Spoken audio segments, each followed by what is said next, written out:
Okay, sitting here with Clint Whitehead from Western Trailer. How you doing, sir? I'm doing great. Thanks for having me. Yeah, thanks for coming on. We are here with another episode of Recycled Idaho. Excited to get back in these. Like I feel like things around here are truly just trying to get back to all the way back to normal. Yeah, unmasked. Yeah, because so many people wouldn't let me do this. Even though like I kept trying every month, and I still did a bunch of them. Yeah. So I really appreciate you guys doing it. We just did the boots on the ground portion. Basically, 4 locations, kind of.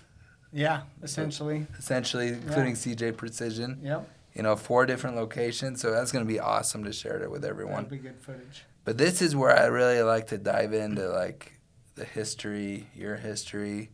So just kind of give us an introduction. So Western Trailers is a semi-trailer manufacturing company. Always been in Boise, Idaho. It's going on 3rd generation. I just was able to hire a nephew Oh, cool. full-time. He graduated college at BSU, and so, yeah, we're excited to get another generation in there. So are you second? I'm second. Okay. Yep. And my father got in. He's a Idaho-raised farm kid, and he was from eastern Idaho. And he wasn't room on the farm. They sent him to Boise. He got to go work.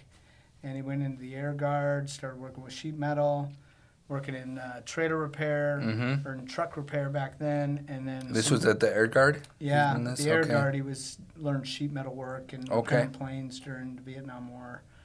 And then he's a really good fabricator. So someone finally pushed him to make him a trailer, make them a trailer. Oh, okay. And so we built the first flatbed.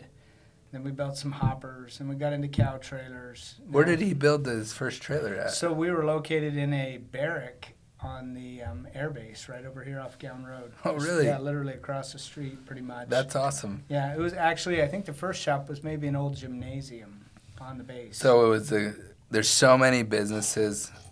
Some of the most successful businesses out there all started in a garage. Yeah. When you think of that, it's like someone's actual garage. Yep. But basically, he started in a garage. It's Yeah, just the he Air did. Forces. Yeah, So- dirt floor in the Yeah. first shop, That's the way a lot of the manufacturing was, though. It was just a lot of little manufacturers, and a lot of those have grown into, giant manufacturers that support whole nations. And that's what we do now. We sell all over North America, and our used trailers go down into South America, I think, when they're used now. We don't have any representation down there, but yeah, we see our trailers everywhere now. Yeah, I see them all over. Obviously we use them. Yep. But anytime I travel too, like it seems like I always pop. Because I'm kind of looking for it. So Yeah. subconsciously, it's like when you buy like a car, you start seeing that car everywhere. Yep. Same with like United Metals trucks or bins or Yeah. Western Trailer stuff. So it's really cool, and I always point it out. Like if we're down in Utah at Lagoon, we seem to go there Yeah. every few years. I'm like, oh, hey, that's one of my customers. Oh, that's a Western Trailer. And, my kids don't really care, but I still bring it up because I'm proud of it. Yeah. I feel that same sense from you and your guys' culture and your outfit. It's a great company. It's a great industry to be involved in. Just manufacturing. It's neat. It's real rewarding. We're trying to always show that to new people and get them involved, and because we love it. I mean, it makes for a great career. It does, man. And I think so many people kind of poo-pooed it Yeah. for so many years because like everyone thought, oh, you got to get a 4-year degree. Yeah. And you don't need that to make a successful career. You Like don't you need never, and you never did. No. It's just like, and that's what I think I met you at the Idaho Manufacturing Alliance. Yeah. Yeah. That's where we met, and I get a lot of value out of that.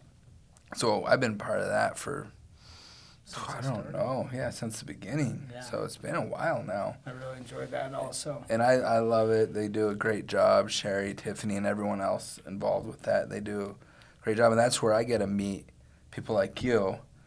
And there's so many like-minded people in that room. Yep.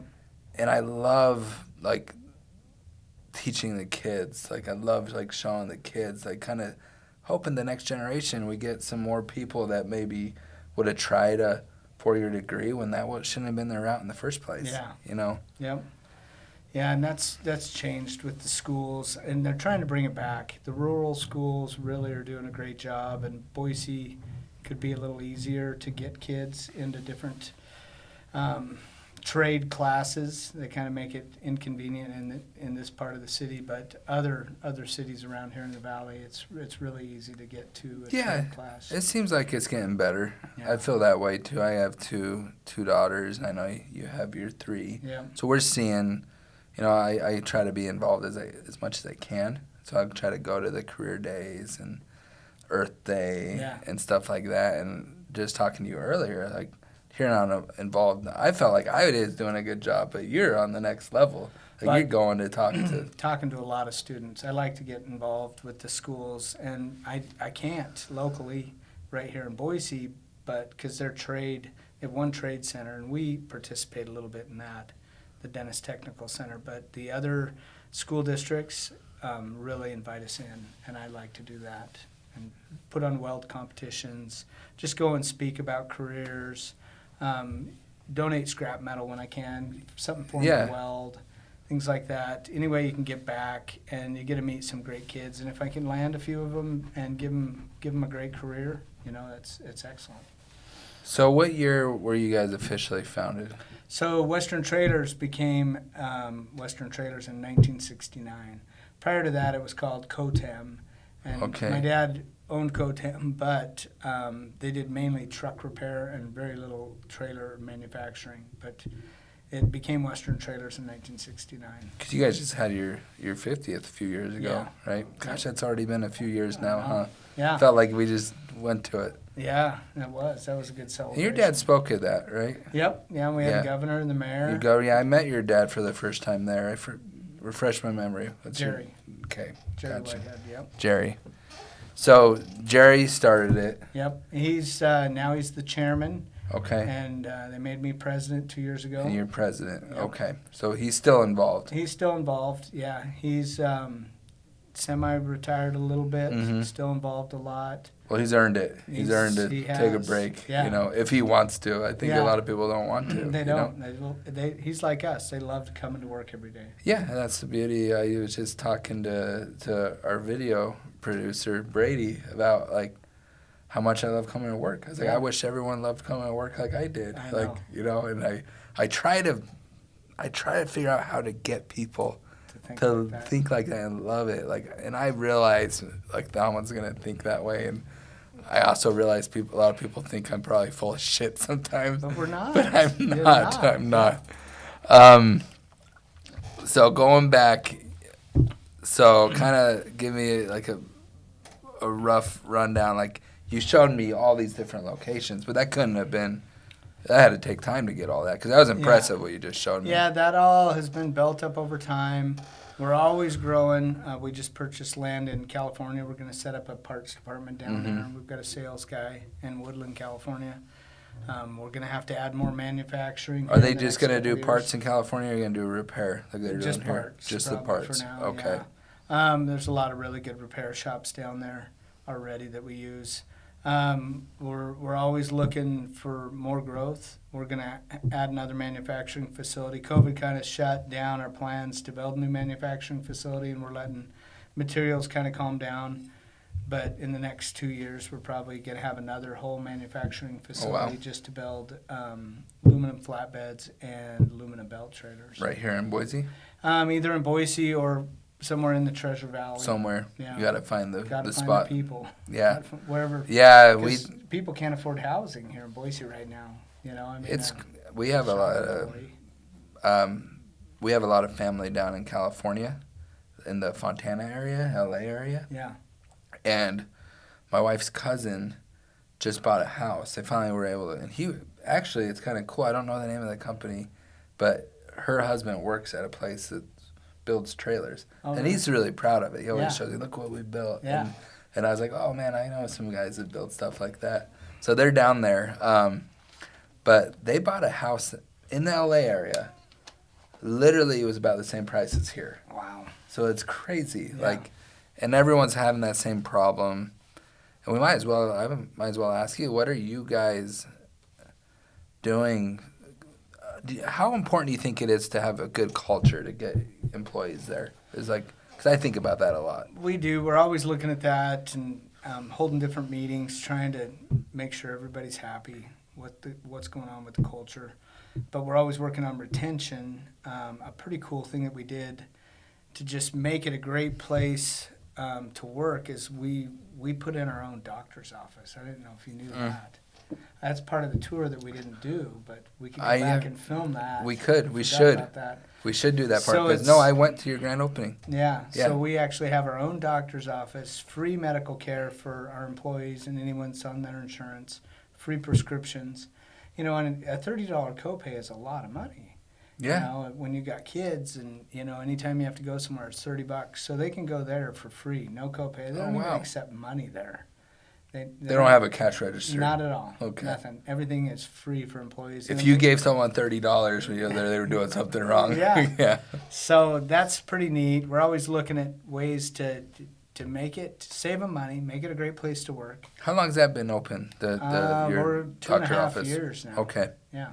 Gotcha. Because I remember going to that grand opening. That was really cool. And we're working with I'm out selling it to other businesses, because if I can get a couple other businesses involved, it'll just reduce our costs, and then we may be able to share a clinic across the valley. So we could have one in Nampa, one in Boise. Okay. So our guys don't have to drive clear to that one. They could go to the closest one. Yeah, if they live in Caldwell, they don't have to drive out here. Yeah, okay. So I've been doing that for the past couple of years, and I think I got a couple people that we're going to team up with so we can offer more. That's great, man. Yeah. I'm sure your people are loving it. And it's tough right now just to find employees, but you know, the ones we have, they're like us. They love coming to work. Yeah, I could feel that over there. Like it seemed like no one was like slouched over, like muddling around. Because when I see that, I'm like, I always ask them, did someone shoot your dog last night? No. I'm like, what's the problem here? Let's fix it. Yeah, you know? we also have got 2 employee vans. So we have guys as far out as past Caldwell, Ontario. We have a van. An employee starts picking up people in Ontario, Fruitland. He drives. They pile in 7, 8 people, and they bring it clear to Boise. And so we subsidize that. And then we've got another van that comes from Mountain Home. So we're always looking for creative ways to save money. You know, if we can get 7 people, we buy another van and we'll put them in it. Oh, wow. And then it just helps with the commute, saves, fuel prices are going up, so that's worked out pretty good too. I just ordered a brand new one for the guys in Ontario. Oh, did you? Pretty neat. Yeah. That's excited awesome. for that. That's very cool. It was a great idea too. Let's talk about you though. Me. Did you always know? Brett always says, I always knew I was going to work in scrap. Like, I wanted to, you know? Because he's always very vocal about, like, I would love my kids to, but I'm not, like, expecting them to. Yeah. I want them to do it if they want to, you know? Which, as any parent, like, that's what we all hope for. We want our kids to find something to go back to that they like to do. Yeah. We want to have happy people. So I worked in the plant all through my younger years. So I probably started sweeping when I was like 14 in the plant. You know, I was sweeping, and then by the time I was 16, I was welding, plumbed and wired. I worked in the paint shop. I pretty much did all the jobs over there. I probably couldn't run half the machines there now because everything's CNC. And there's some new technology. I don't even know how to turn them on anymore. It's evolved. But no, in my 20s, I left and I went and did a bunch of fun single guy jobs. So I worked at Bogus. I drove Snowcat. I worked for some construction, did some truck driving. Then I came back into sales. I wasn't in the plant anymore, so I went into sales. And then I've sold on both coasts, west and east coasts, and had territories there. And then sold Utah, Idaho, Montana, big territory there. And then as my dad got older, they promoted me, so I became a director and then president, and love sales. So your path wasn't direct. You took a little blip. Yeah. Which is, I think, normal for any 20-year-old. Yeah. You know? And then there was a time I was managing a guest ranch in Atlanta, Idaho. So I was up there and I was doing packing for Outfitter and Guide too in my spare time. And I plowed snow up there. And so that was just fun stuff. But there was, I had to settle down, find a wife, have kids. Yeah. And so finally did all that and came back into sales and just evolved from there. So Gotcha. I've been back 16 years, I think, somewhere right in there. Okay. Yeah. And there's so much value to starting, like you started sweeping, pushing Yep. a broom. Like you being, the son of the owner, you have to you earn those stripes, Yeah, you and have to. um, like for me, like I started undoing cans. I tell everyone that story. Yeah. That's where I started. I did that for 6 months. All I did was take pop cans out of bags. Wow. All I did, And then I started to see like, hey, there's more to this. Like, and I've always told Brett like I would plan to stay here for maybe a few months. Yeah. Man, just needed a job because I found a girl I wanted to marry, and Yeah. I had to ask her to marry her. I couldn't ask her without a job. But I just saw the culture. That's what attracted me here. Yeah. The culture and the potential. Yep. And you doing all those jobs, granted some have new equipment and all that, like I think there's so much value to that rather than just starting up here Yeah. and not knowing how to do some of the painting or some of the machining and all that stuff, you Yeah. know. So kudos to you for that. So this you kind of touched on it. You got a lot new equipment now. Yeah. More automated. More automated. You're keeping up with technology. You have to. One thing I've noticed about you guys is that you're always trying to make a better process, And that's one thing I think we try to do too. Yeah.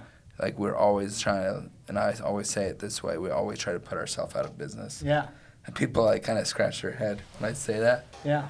I'm like, oh man, like I mean that by like we need to figure out a better way to do it before someone else does. Yeah. Because the way we're doing it now, there wasn't an Uber. Uber's around 20 years ago. What's that doing to that industry? So you want to be like the Uber of your industry, Yeah. like where you're Now just we have innovative. experts at our place, manufacturing engineers that study the processes to cut labor hours out. Wow.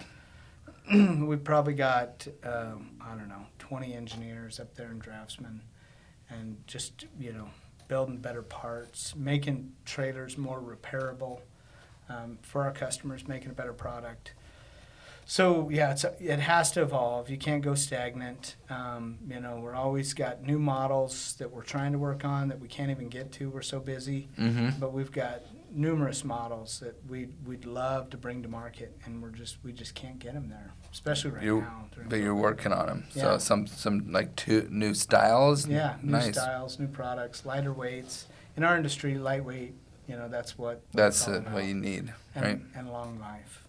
So we're always. And I think the interchangeable parts, I think it's got to be big. It's like huge. that way you get in a little tiny accident, you know how Yeah. to get a new trailer. You want to be able to unbolt it and put a new one on.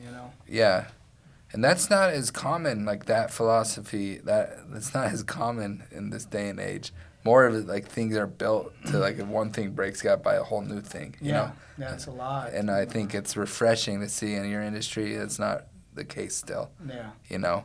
So do you see any big swings, any big changes coming to your industry that you can foresee or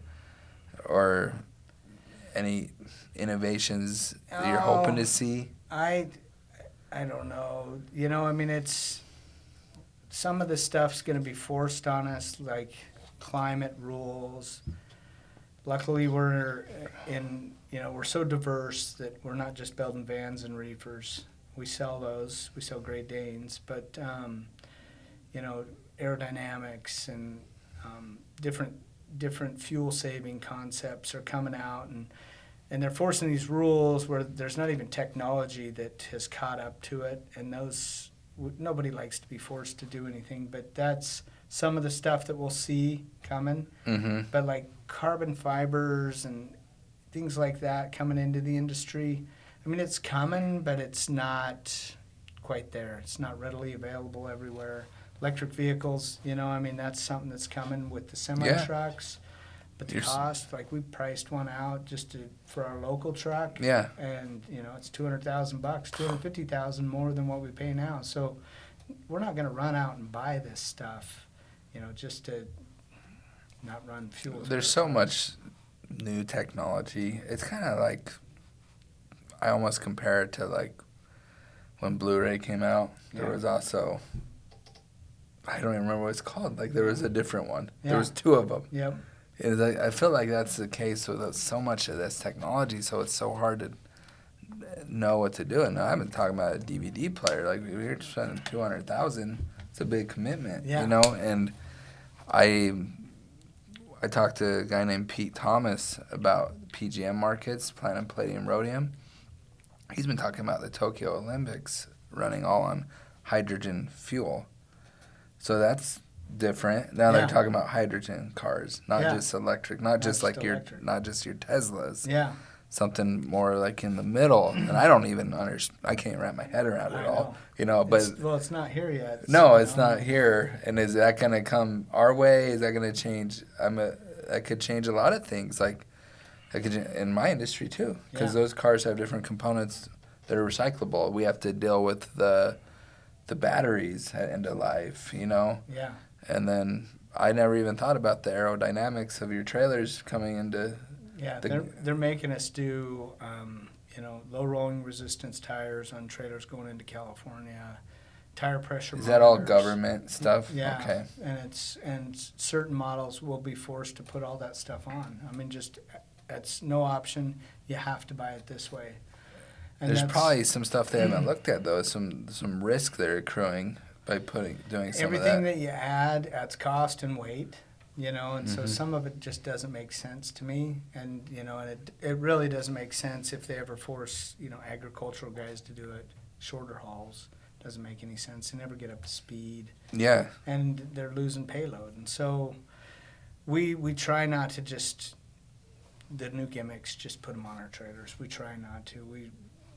We know it costs money and it adds weight. And so wherever we don't have to, we're not. Unless you know or do your proper research. Yeah.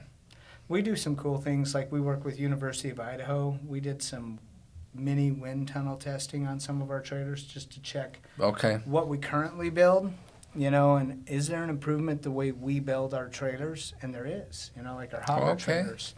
And then our posts. We were checking our posts and we put nose cones. We've been doing that for years on the front of curtain vans and different ag trailers. Okay. And we actually got some really good data from them that, we saying on like the miles per gallon. Yeah. That's what they're after, right? Yeah, it just saves you a little bit of fuel. So some of those make sense, and we'll see what's coming in the future. Well, I'm excited to see. Maybe we do a follow-up in a few years. Yeah. Well, I kind of like to end it this way. Like, give us like your number one person who's inspired you. Number one or two, as many as you want to say. Well, my dad's got big boots that I got to try and fill. That guy is amazing. Yeah. In that he's not college educated at all. He's straight from a farm. Yeah. He passed high school. That's it. But he's just through hard work and in this industry, he's kind of, really learned trailers. He's like an engineer, but he's not. Yeah. He just knows trailers and what's going to work and what doesn't work. And just trying to gather as much of that information as I can while he's still around that's just been one of my main goals. Yeah. Other than that, I don't know. I don't have any people that I really look up to, no one famous or anything. Yeah, I think number one answer is Dad. My answer. Yeah. And Dad. Yeah. He's a pretty amazing guy in the trailer industry and manufacturing. And I'm really excited to get younger generations, my kids, my nephews involved. Yeah. And get them to, have a good work ethic, love their job, just want to go into work every day and work hard, and and take that into next generations also. Yeah. That's important. That is really important, and that's something that our industry and the scrap recycling, like, I think that's what we could be better at, is like trying to get the younger people involved. I love scrap. Well, I do too, But before I started working here, I had no idea about it. I didn't even think about it, And I was like, holy crap. There's all this coming into this little yard. Huge industry. It's huge. And that's where I want to talk to you later about maybe getting involved in some of those high school things. Yeah. I think we could kind of do some teamwork on some of those. Yep. And tours. Yep. Kids love it. The They tours. absolutely love it. Yep. Yeah. Yep. All right, man. Well, thank you so much. Yeah. Thank you. Have a good one. It's been great. Thank you.